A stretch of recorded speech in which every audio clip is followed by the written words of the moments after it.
Cómo abrir una botella o lata de cerveza o lo que sea con solo una mano. Un Vídeo Degrak. De hecho, eso es más humor que método.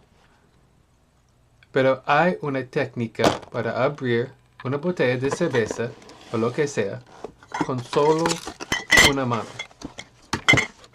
Hay que presionar abajo mientras abriendo la botella.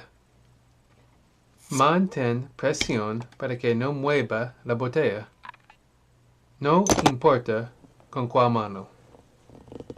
O si tienes solamente una mano libre.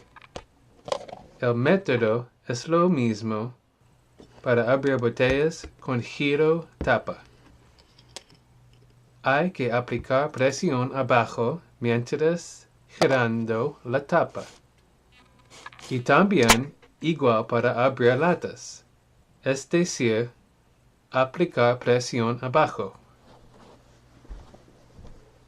Tal vez todo eso parece fácil, pero necesita un poco de esfuerzo y firmeza.